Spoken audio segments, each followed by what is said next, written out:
Well, hello, good morning, and welcome to our latest Bath Life Business Surgery, this time about residential property with Mogers Drewett. I hope this finds you well in these continually weird times. Here we are in lockdown 2.0, the slightly disappointing sequel. It's deja vu all over again, up to a point. Still, it'll be over soon, at least that phase will be over, and we'll discover what new world we land in on December 2nd or 3rd, post this second lockdown. I hope in current times that you've been navigating your way through, both personally and professionally. We all are having to cope, all are having to react, all having to figure out new ways of working and indeed living. Today we'll be exploring the Bath residential property sector, pricing, transactions, stamp duty effect, the resilience of Bath, the working from home factors, what that does for domestic properties. But we'll also, quite intriguingly, be talking about a career switch from one of our speakers today, moving from the world of being a property agent for many, many years to working within a legal firm, and during this lockdown, or at least during this pandemic. Prior to then, some parish notices. First up, about our awards, and I'm going to dwell on the bit of the Bath Property Awards, partly because of proximity, partly also because they are headline sponsored by the company involved today, which is Mogers Drewett, and our thanks to them. With the Bath Property Awards, we're switching to an ambitious and creative new approach aiming to deliver value and engagement to all in the property sector, every single part of the value chain. There's no point in trying to chase the sunset and keep putting the dates back again and again, hoping that we can run them together as we have done previously. There's also no point here as elsewhere in just hunkering down. Hope is not a strategy. You don't generate business by mothballing it and wishing it were all as it once were. Instead, you've just got to find ways of getting on with it. And that's what we're doing with the Bath Property Awards. We've created a unique three-stage property conference called the Bath Property Symposium. 3 elements. 1, thought leadership, plenary sessions about national level insights with keynote speakers on resi and commercial property. Secondly, networking, unique sponsor-based hubs giving both structured and randomized networking, the latter replicating the happenstance of live events. It's a little like more a Bath rugby box than it is a traditional sort of online event. It's much more interactive, much more engaging than that. And thirdly, excellence, celebrating the excellence of this, the enduring excellence of the property sector, and the city teams with clever property businesses doing great things for our city now and in the near future. So we're celebrating with our awards, celebrating the very best of the sector. Live presented in a bespoke studio, recorded sponsor films and inserts, plus live reveals. Subsequently, there will also be an exclusive real-life event later in the spring for all our sponsors, finalists and delegates. The awards will run on March 12th. The event will run as soon as we're able to run it in real life beyond that, whichever month that might be. I have to say, it has been superb how much our sponsors are backing this new approach. They get the point. We're all having to move towards different business models. We all want our teams out there, but there is no out there to get to. Therefore, we have to create events such as this, which will be the largest gathering of property executives and senior people anywhere in the city, all the way since our last Bath Property Awards in November 2019. Big thanks to our sponsors, of course, our headliners, Mogers Drewett, plus APS Homes, Orchid Joinery, L&C Mortgages, Spaces, so that's Regis, SWBF, and Triangle Networks. Please do talk to us about how you can get involved. There aren't the opportunities for us to generate business, to share stories, to partner up with that there were previously. There aren't those networking opportunities, and that's what the Bath Property Awards will give on March 12th. One other on the Bath Property Awards, the nominations for those close next week, just next Thursday, 26th November, which is not that long. And of course, we all know that this has been a challenging year for many within the sector, as it has in other sectors. And the nominations will reflect that. We're very mindful of the experiences that businesses are going through, and to make sure that you're putting your best foot forward. Now is a great time to celebrate what your teams have been doing. They need your support every bit as much as Bath itself needs the support of brilliant property businesses. Our second major awards, of course, are the Bath Life Awards. They are now being held on May 27th at the Assembly Rooms once more, as uber glam and as celebratory as ever. And if anything, that's yet more needed, of course, in these times. It would be magical and catalytic to bring everyone together in that place to celebrate the very best of Bath. As in previous years, demand for tickets already means that none will go on open sale. To be involved, you have to be involved. It's a bit like that. If it's in the game, it's in the game. To be involved, you have to be involved. Simple as that, either as a finalist or as a sponsor. Nominations for those will open early next year. And our thanks to our current roster of sponsors. We would say on sponsorship, here as with the Property Awards, it's up to all of us to try to generate the business which we need in 2021. What has happened in 2020 has gone, pretty much. We can't do anything about that, but we can influence the future and direction of our business and the growth of our teams. Thanks to our current roster of sponsors, from the front, led by the headliners, Royal Crescent Hotel and Spa, plus Apex City of Bath Hotel, Bath Audi, Marsh Commercial, Minuteman Press, Novia, Savills, Spaces, Regis once more, and Stone King, and some outfit called Bath Life, but you're unsurprised about that. Please do talk to our teams about either of our 2 awards. Forthcoming business clubs and surgeries, we've got another session coming up on 1st of December with Mogers Drewett, and this time it's about exploring private client and financial planning, getting your house in order for 2021. Our speakers then will be David Hill, Rebecca Beresford, and Stuart Doughty. All of us are having to figure new ways of planning our lives and our business financing, and that will be, we hope, a really useful, really interesting session. Look out also on the 14th of December, a couple of weeks, whatever it's 11 days before Christmas, for a special about charities and Christmas in Bath. Talk to us about how you can be involved. Charities have had a particularly hard time this year at a time when their services are, if anything, way more needed than ever previously. Their funding has been constrained, their access to events has been denied. Our charities need our support. Please join us on the 14th of December, where we will discuss with those charities some of the matters that they face, but really how they're responding and what their plans are for 2021. Again, in this roster of thank yous, thank you also for your continuing support for Bath Life. You help us help Bath celebrate its infinite excellence, and we hope that we help you generate business and employment, which underpins this city's success. Just one last, it's this. We're holding another wine tasting fundraiser for the Bath Community Shop in Twerton this Wednesday. It's an initiative with the Bath Life award-winning 8 Stony Street. Details are on social media and on our emails. Do good drinking. That's the approach. As if we need an excuse for that, who knows? Right, to business. Today I'll be interviewing Alison Treble of Mogers Drewett and their new signing, Patrick Brady. A surname, some of you will know Patrick already, but some of you will also, of course, know the surname Brady as being part of the Savills tribe with Luke running the Bath and other offices here. Patrick now is on board with Mogers Drewett. I'll be talking to him, of course, about his expertise and what he'll be bringing to Mogers Drewett, but also from a personal point of view, what it has been like moving from one sector to another. Please do send your questions in using the tab at the bottom. They can be anonymous if you wish, or we can name you if you prefer. I'll bring those in during the meeting. This webinar will be available on the Bath Life YouTube channel shortly, later today, and many will access that. Our experience is that perhaps at least as many as twice the number of people who watch it live will watch it subsequently. If it's good, share it. If it isn't, then but it should be good because we've got 2 great speakers. Talking of which, let's bring them forward, please. Let's hear from Patrick Brady and Alison Treble. Would you like to step onto the virtual roster? And whilst you're doing that and clicking your buttons, as it were, good morning. I'll just give you a quick bit of bio. So Patrick Brady has joined as Business Development Manager.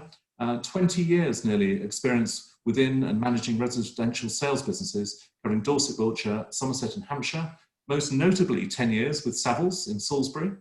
Patrick is based in Sherborne, where Mogers Drewett has an office, but is working across all its offices. Responsible for creating new partnerships as well as building on existing ones with a variety of property professionals.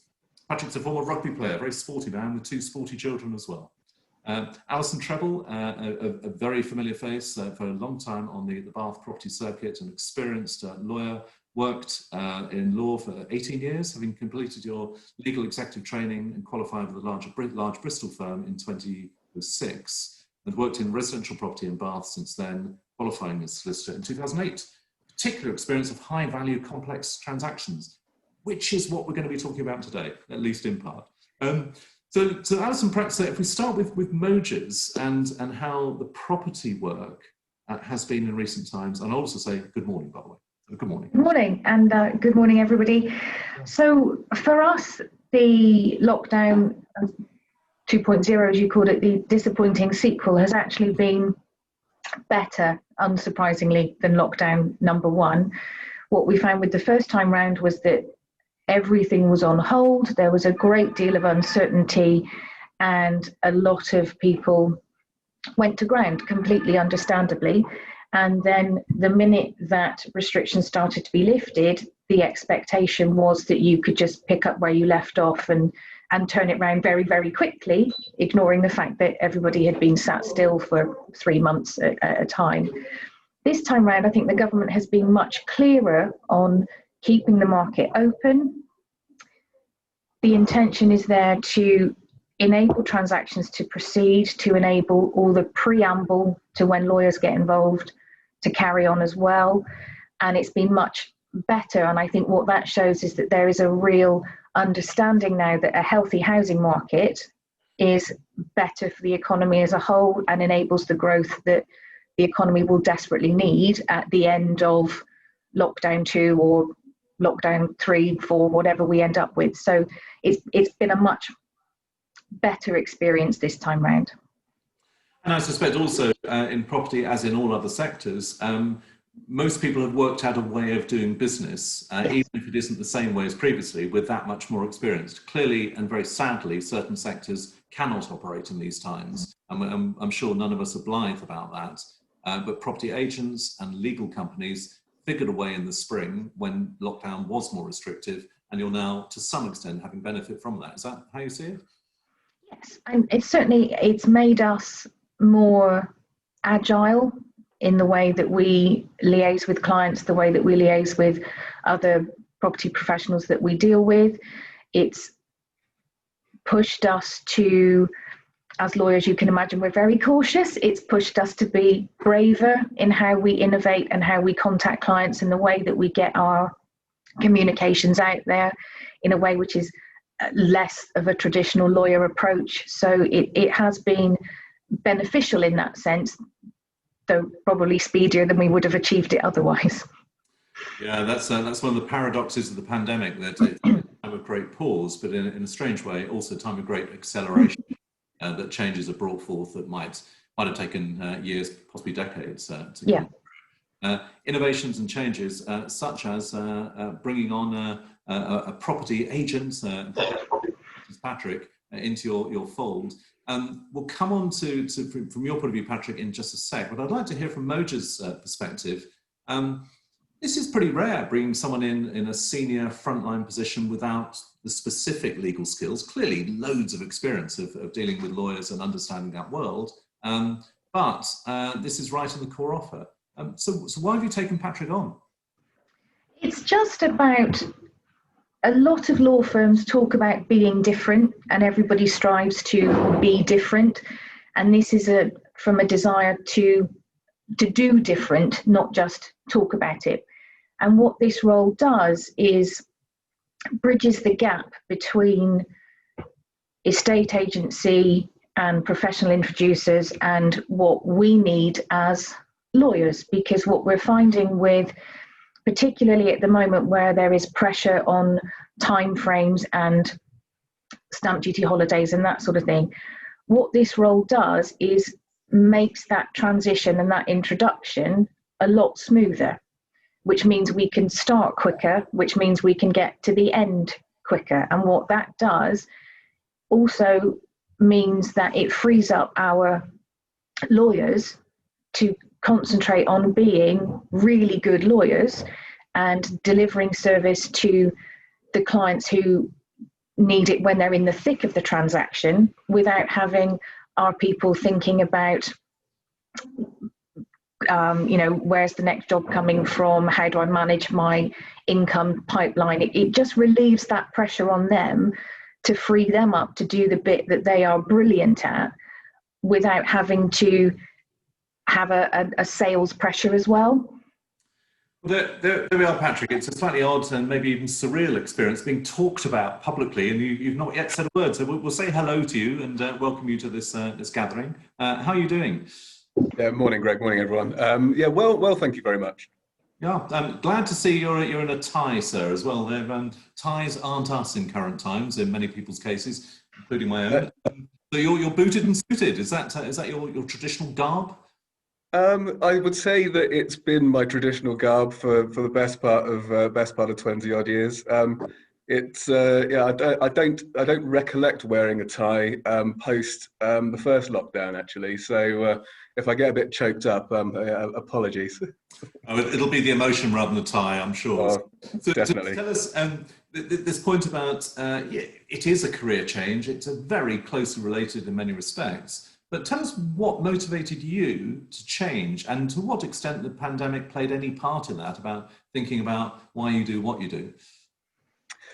Yeah, I think that the only answer I can really give will sound sort of terribly patriotic, I would have thought, but effectively the reason for the career change was purely and simply because of the vision that Mogers Drewett had, and what they came to me with, and what we discussed.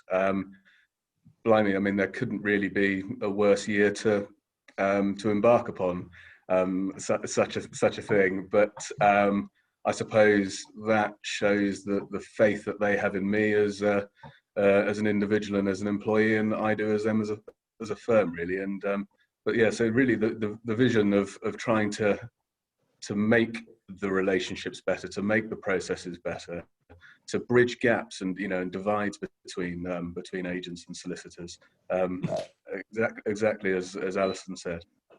And do you think one can see the positives and the business link and the insider understanding that you undoubtedly will bring after all these years of experience? But do you think just personally you might actually miss elements of the thrust of deal making, of getting sales over the line? Without a doubt, actually, and I think the important thing to say is the reason for moving is because the project was very interesting, gave me some different ideas and different things to focus on, different training to undertake, which won't be quick, and will certainly be very, very interesting. So, but yes, and I've said it before already, actually, since I started the new role at the beginning of October.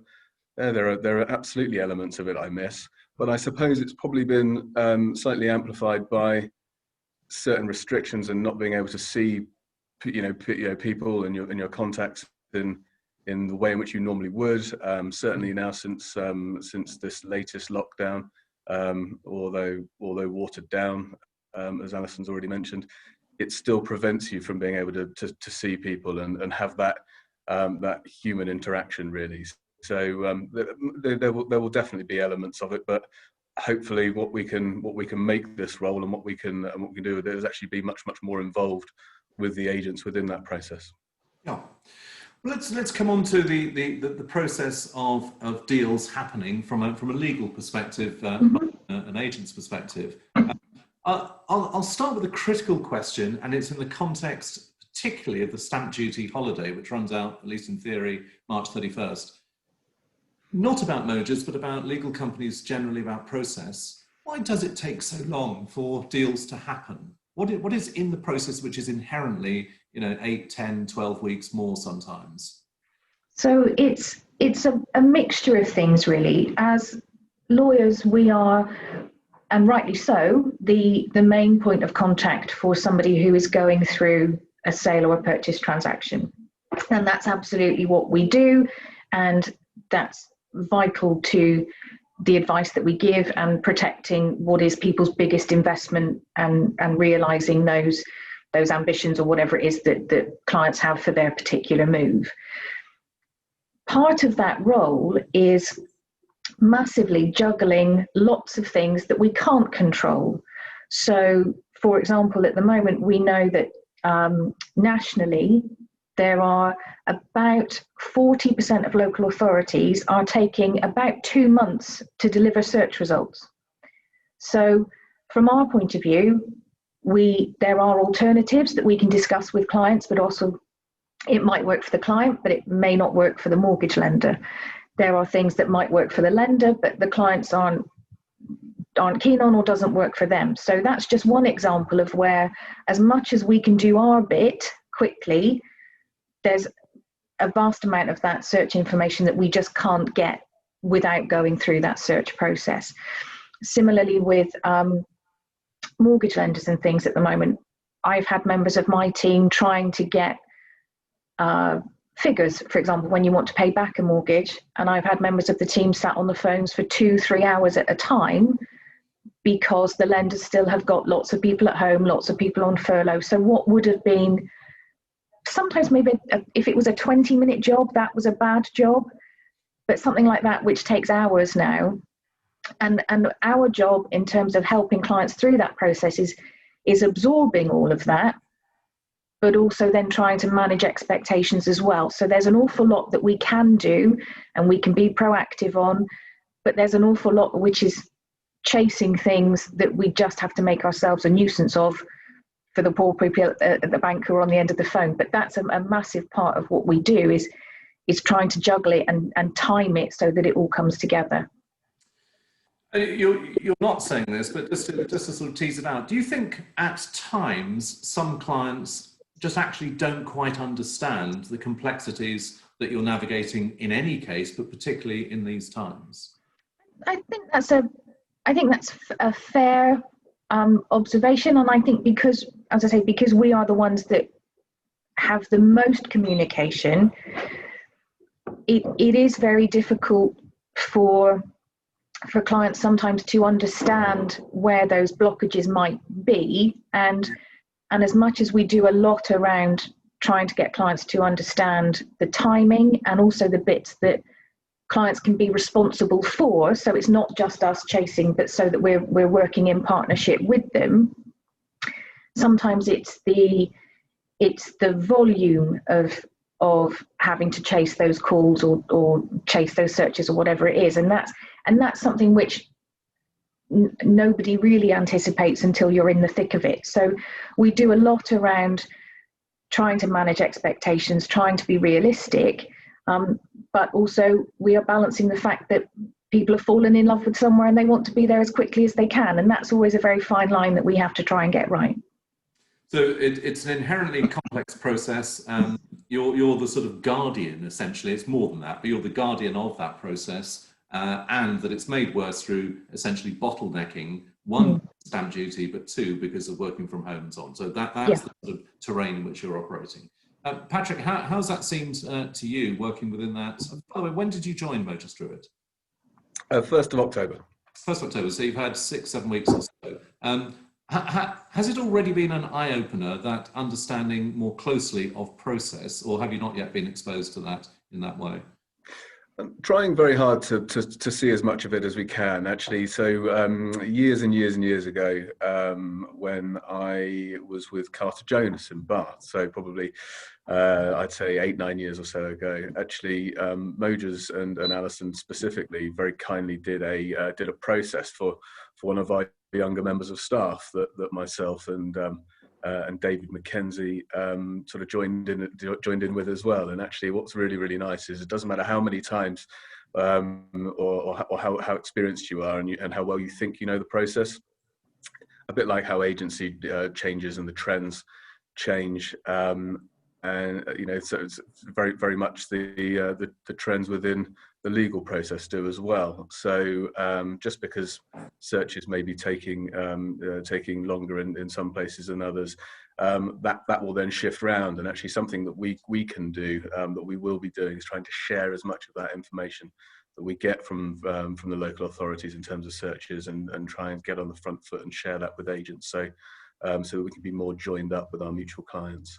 But in terms of looking at the process, yeah, I mean, it's complex, it's time consuming, it's very, very interesting seeing it from this side, as someone that always tried very, very hard to spend time talking with solicitors, and obviously worked with a lot of solicitors, some good and some not quite so good. But it's really it's really the level of communication, between the two parties that that is the real key, because the agent's working extremely hard, the solicitor's working just as hard, and in different ways. And the key to understanding it is actually both parties want the same thing. Both parties want the same result for the client.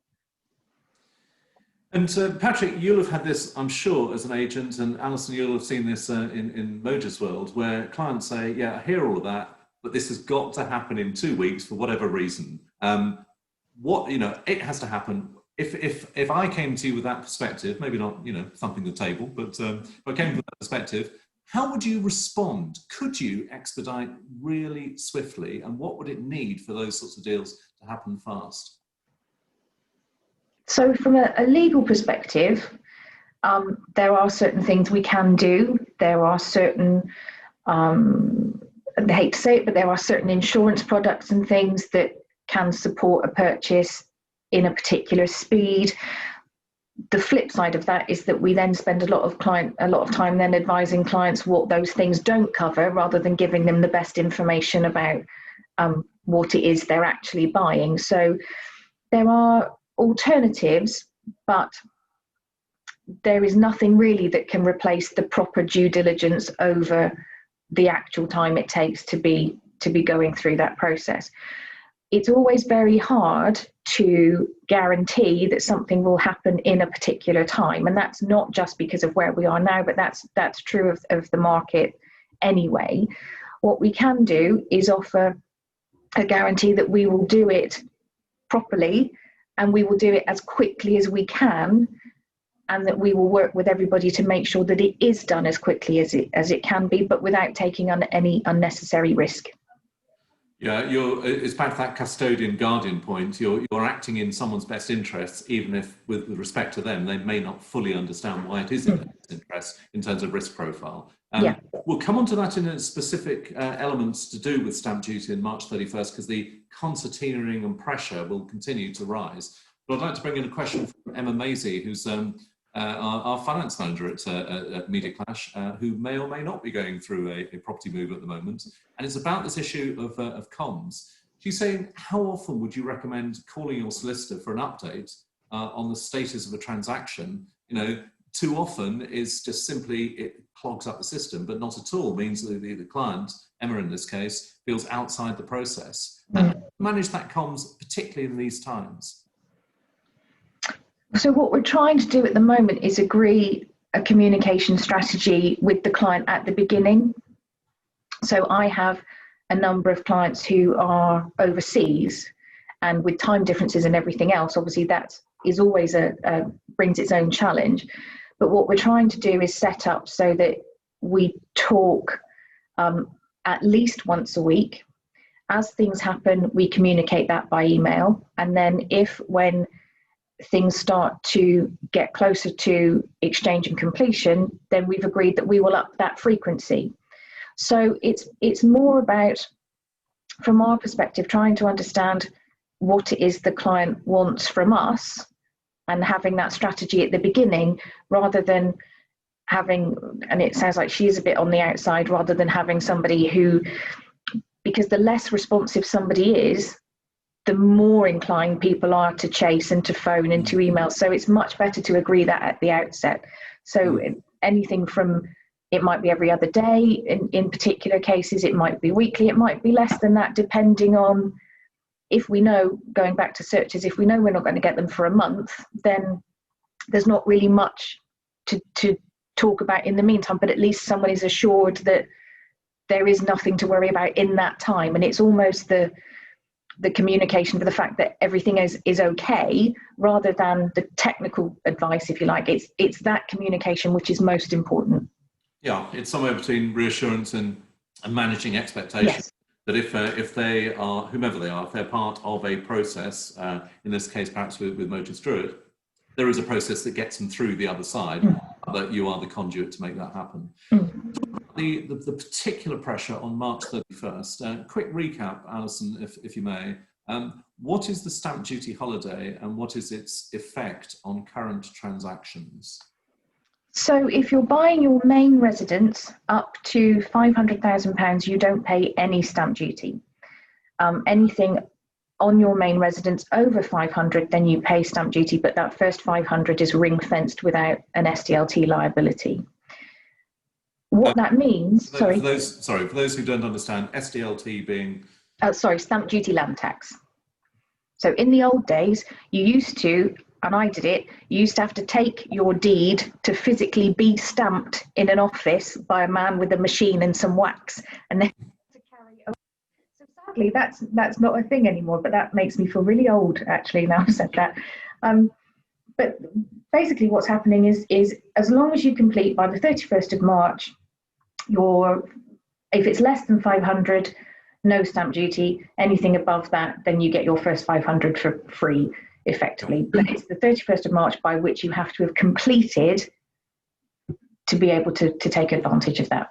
And given the length of transactions, for the reasons you've explained, inherent length, but also with the complexity of the bottlenecking thing, if something takes 3 months to get done, we're very close to the end of March in effective terms already, given the Christmas factor.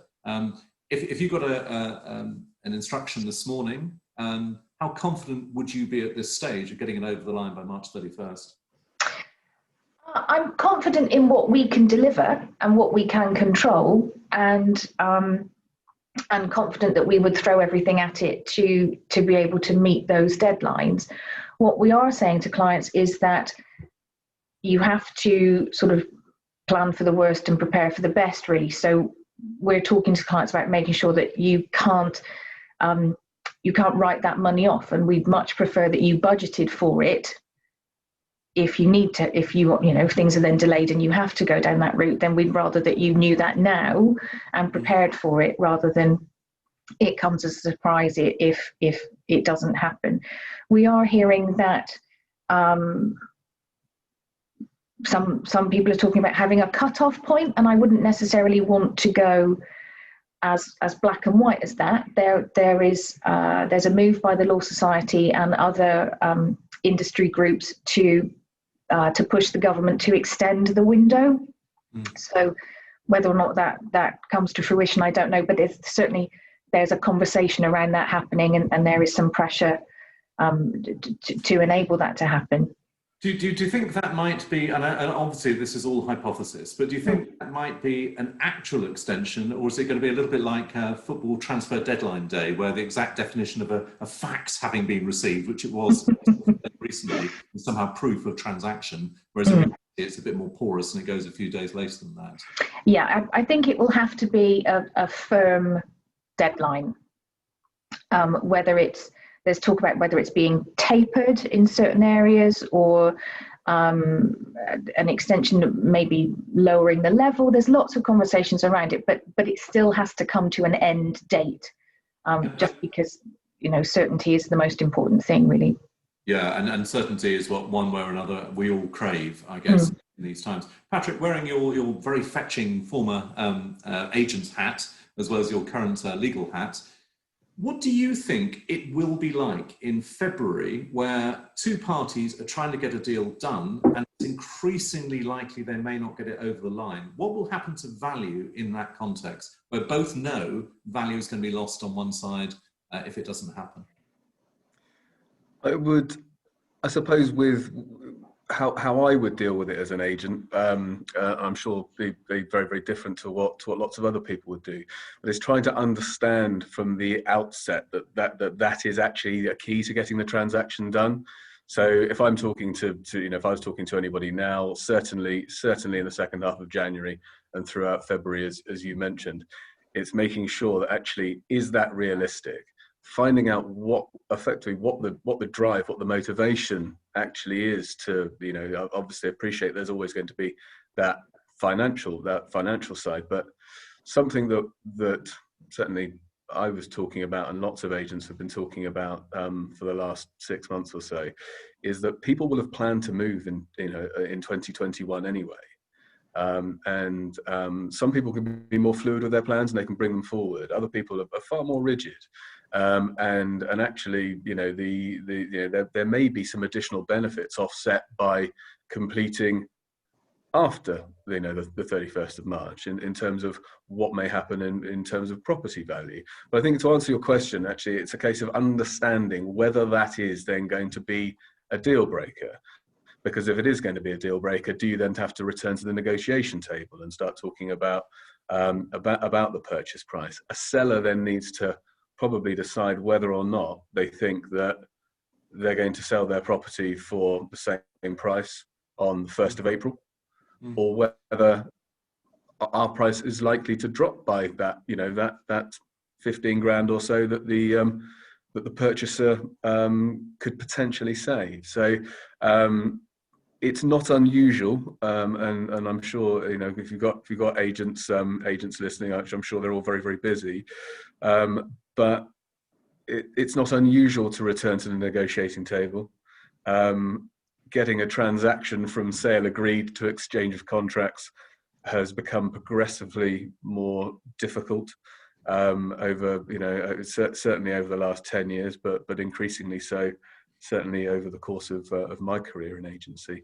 And it's trying to, and I think that conversations at the outset then prevent some problems, not all problems, but some problems, and certainly problems of that nature, I think can probably be overcome at the outset by understanding whether or not that's a deal breaker, why that's a deal breaker. That's what might euphemistically be called the late exchange of value, brackets haggling, has hitherto been typically the province of the agent to bring a deal over the line. Alison, do you think that the role of sort of honest broker will actually fall slightly more to legal companies such as Mogers Drewett, precisely because you need that sort of dispassionate approach to deal process making? I think we would always want price negotiation to be handled by the experts in that transaction. So no, I don't want to be involved in price negotiation. That's absolutely the agents, and we obviously work with them on that. What's important is understanding what the effect of that price negotiation may be. So it's very simple to agree, for example, a 15k reduction. That's really simple between agent and client, and that's fairly straightforward. If we're buying something and there's been a reduction and there's a mortgage, then that means that we have to report that reduction to the lender. So that then brings us back to how quickly does the lender respond? What does that do to the loan to value ratio? How quickly can all of that be turned around? So what's massively important, and it seems so obvious, is communicating that, and with this role that Patrick has and that we're working on is increasing the understanding of what is maybe a very simple conversation around value and how to proceed, the knock-on effect that has ultimately on that time frame, which is the goal that everybody has. And that's really what we're trying to bridge that gap on. And Patrick, again, this does of course go back to your agent perspective, but in this time as well. What is your expectation of value in property in Bath, April 1st onwards, i.e. assuming there's no stamp duty extension? Well, thanks for giving me such a straightforward question to answer. That's my pleasure. So I think that it's very, very important to throw out all of the usual caveats. I mean, there was the expectation when we, in the middle of March earlier this year was that the value would fall anywhere between 5 and 15%. Those forecasts, and they came from very, very knowledgeable people,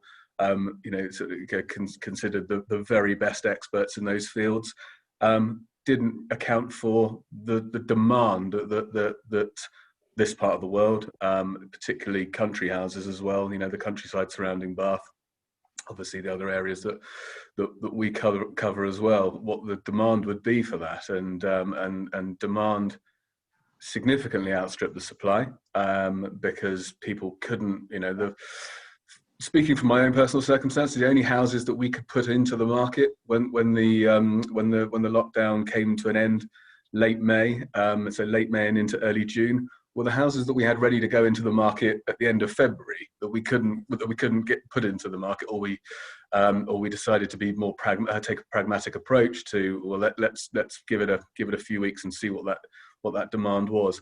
We actually started putting houses into the market with virtual viewings before the end of lockdown, because we could start to see the demand seeping through from talking to buyers. What will happen next year? I think that there's still forecasts. The leading forecasters are still suggesting that the market will probably soften after the end of March. What will demand be like as we get through February and into March?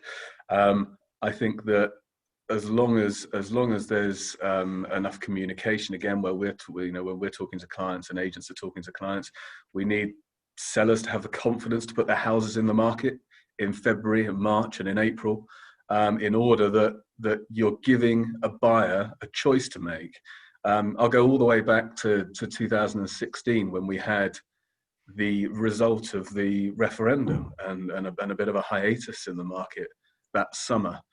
And where I was at the time was, well, everyone was saying, well, we don't know how this is going to impact the market. We don't know what's going to happen to value.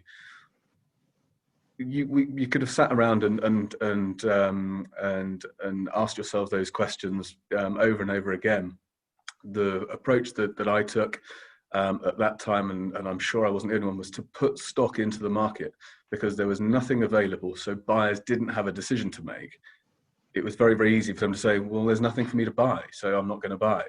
And you have a danger of things becoming a self-fulfilling prophecy. So at that time, you put stock in the market, and buyers came back slowly but surely throughout late summer and into the autumn. Hey, there's been roadblocks every single calendar year for a very, very long time. But our plans generally tend to be our plans. And as I said earlier, people will have planned to move. So whether, I think that stock will dictate, and stock has dictated, the market conditions this year.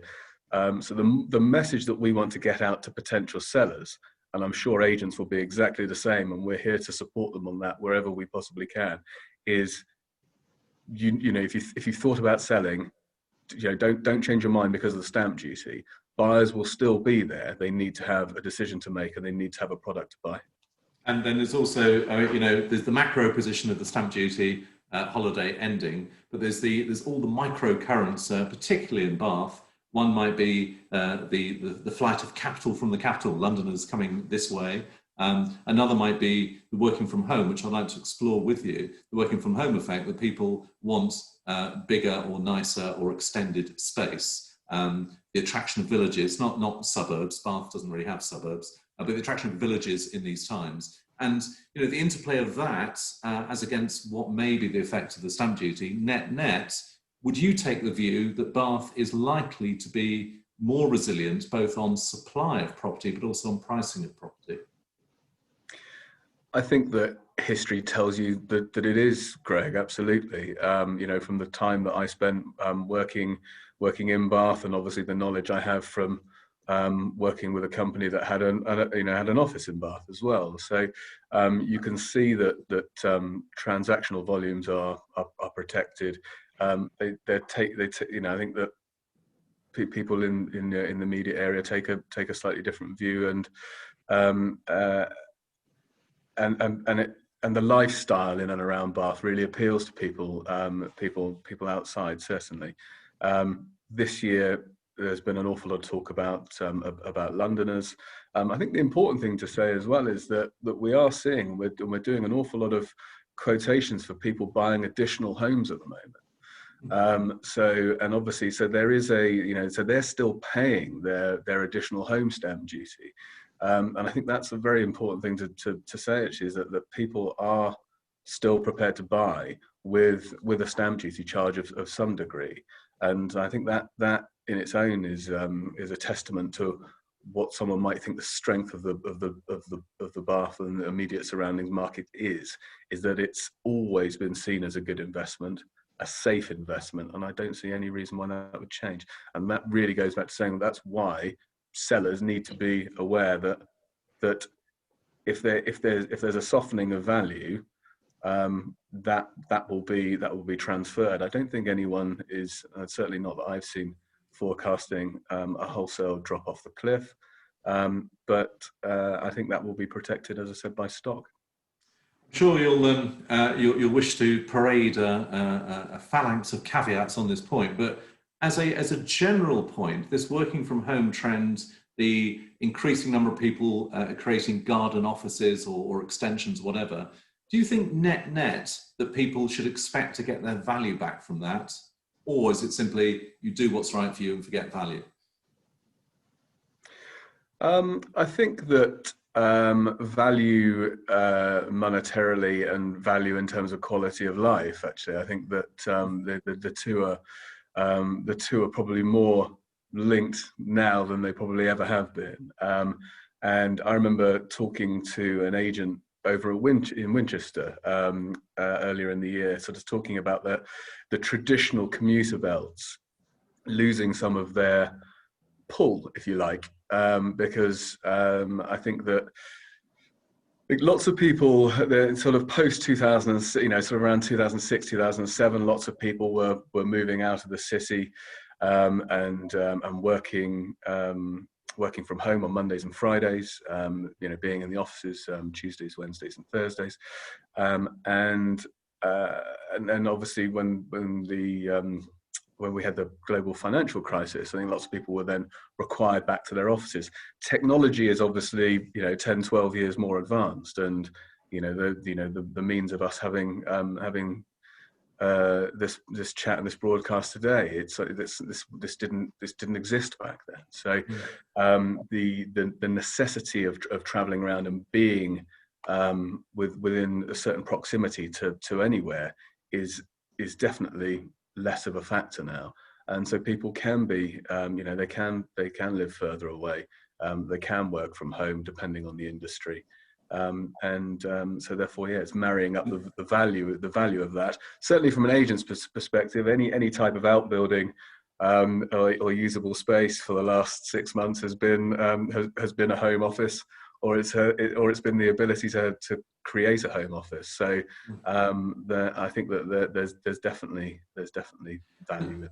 Thank you. And Alison, as a steer, what are the limits between, say, a home or garden office and actually a substantive dwelling which requires planning permission? I'm thinking particularly there was a reasonably famous case about some chicken sheds which were sort of converted into temporary dwellings, which then became permanent, and at what point they became truly admissible from a legal perspective. Any top tips?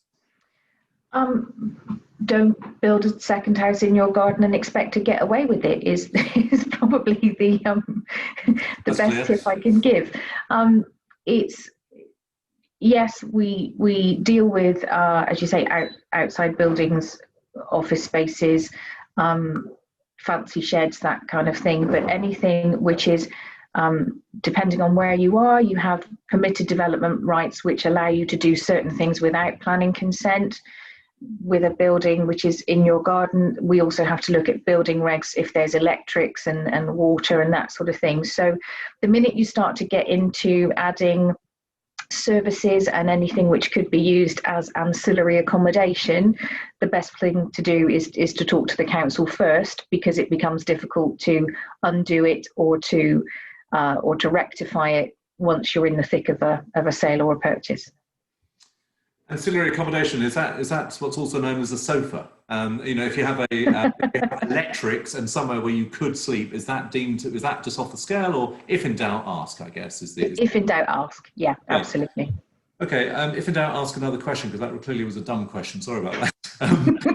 Let's move on to there are in reality there are a number of I'm sure perfectly good, and there are legal firms in Bath who have the technical expertise to get this sort of area across the line and so on.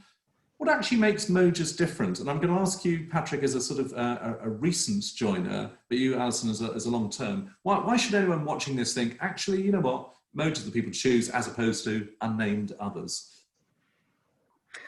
I think from my perspective, I suppose it would I suppose my appointment by Mogers and the fact that they have decided that they want to take this route, really, certainly to an agent, whether they're buying or whether they're selling, and clients, is that ultimately we want to put the client at the absolute forefront of everything we do, and actually by providing a conduit, if you like, to make sure that we understand or collaborate with agencies better, and in ways it sort of goes back to answer the question that was posed earlier: how often do I need to phone my solicitor for an update as a former agent? How many times do you phone your agent?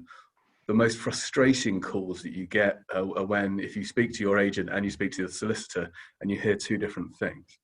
What we're trying to achieve here, even more so, because I think that, from my perspective, I always enjoyed working with Mogers on any transaction, whether it be in Bath, whether it be in Sherborne, whether it be in Wells. The professionals doing the job are all absolutely fantastic, and they've got a really, really good team. We've got a really good team here. So the key is that if we can get the communication right between us and our client, us and the agent, then actually the number of times that they'll need to call in will be fewer, because, as Alison said earlier, we'll be ahead of it. We'll have set those communication goals. The agents will have set those communication goals. It's very much then a team process, rather than I'm the agent, I've agreed a sale, I've done my bit. That's never the case, and any decent agent will tell you that the real hard work is then getting it from sale agreed over, across the line to exchange. But it's trying to make the phases of the process simple. Whether it's compliance, agents will tell you that compliance is an absolute nightmare. It's exactly the same for solicitors. Trying to get that initial phase of compliance, to get the file open, to get the work done. We're trying to find a way of simplifying that, making that quicker and easier, and not handled by, our experts, our solicitors and our conveyancers handling the transactions. They then have the time to just do the professional work that is required, and therefore it will get done quicker, it will get done better, and the whole process, the whole relationship will be better. Alison, anything to add to that? Otherwise, I'll ask you another. I agree with Patrick. But it is what this is, yeah, otherwise. But what this does is it means we can be more sophisticated about who within the team works with the clients that are coming in. So where we can match, just because we feel that the client is best served by somebody who is great with first-time buyers, or maybe somebody who works a lot with elderly clients, or whatever it is, it allows us to match as best we can the person that we're offering to provide support in the way that it is most efficient and most effective for the clients we have. And it just enables us to stand back and make that match, because that then provides a better experience for the clients going forward.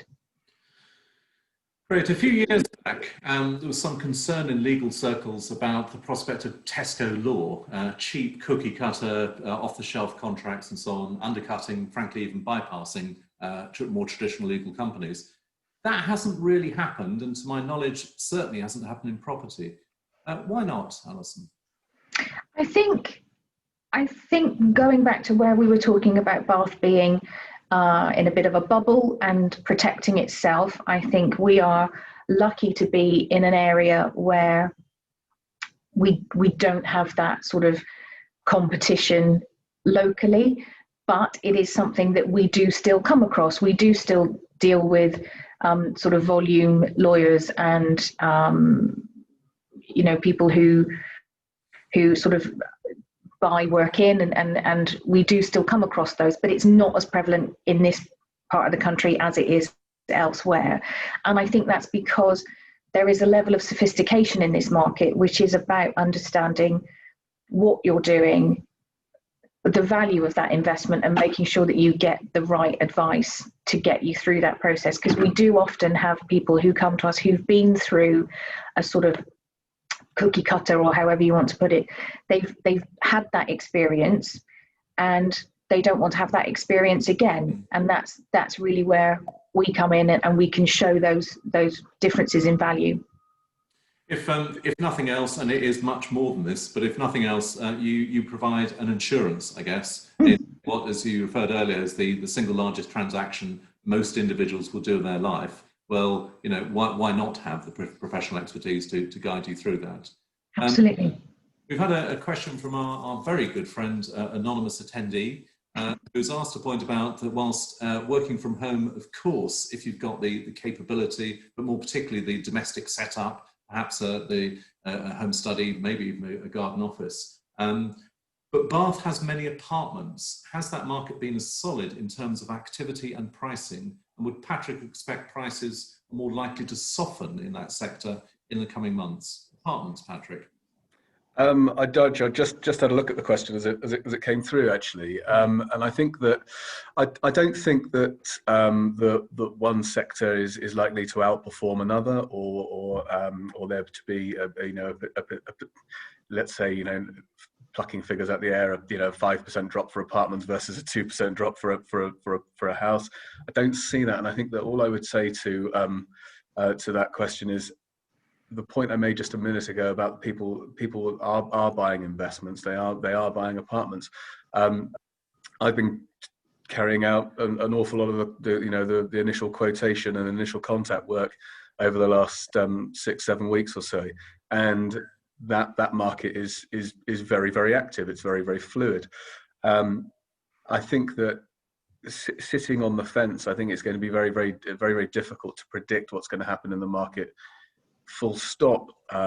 Certainly around late February, March, and into April. I don't anticipate there being I don't think an apartment will fare any better or any worse. I think the great thing about Bath is that it's made up of lots of lovely houses and apartments, and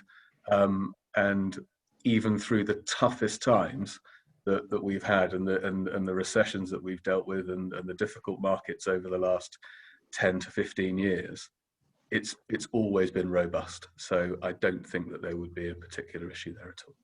And hand in hand with that robustness, that resilience, is also the appetite for risk, which many people have in Bath, whether it's that almost hesitate before saying safe as houses, but in terms of investments, property in Bath, as you've been saying, historically and currently, has proved a pretty sure asset.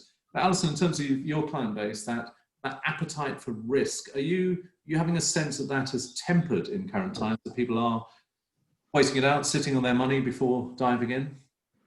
No, if anything, I think it's the opposite.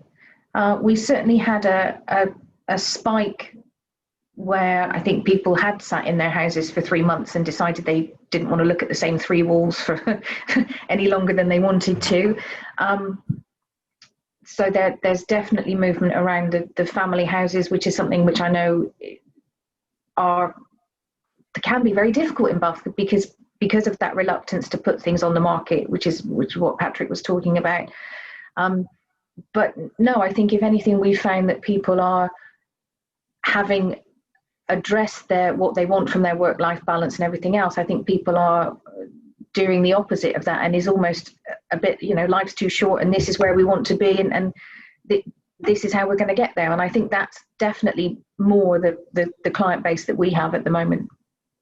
It's also, this whole pandemic has been a great big Rorschach test of personality, and there are those who absolutely just get on with it, and others who are inherently more cautious and so are sitting back. But as time changes, so those attitudes will change, presumably. We're at the end of our time, but we do have a very late question from Luke Carlis. He said, good morning, Luke. It's for both Patrick and Alison. In the last few months, have you seen mortgage valuations coming in below agreed prices? And then what is the most common outcome as a result of that? Mortgage valuations and pricing.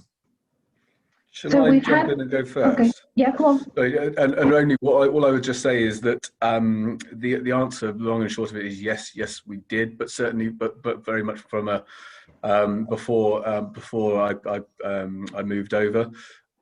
They were very, very good, very, very cautious in terms of straight out of lockdown, and I think that depending on the loan to value, that there were certain issues there and question marks over, what the market was going to do, and I think that some lenders and valuers were looking at the market predictions rather than what was actually happening in the market, and I think they probably still are to a degree. So there was definitely some examples of it, but not too many.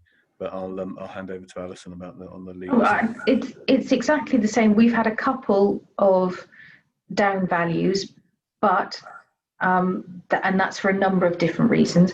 But it is that loan to value ratio which is the most important one, and again that comes back to how robust the market is, because we don't necessarily see a lot of high percentage loan to value, so there is a bit of leeway as long as everybody ultimately ends up where they want to go, but it's not something that we're seeing a lot of at the moment.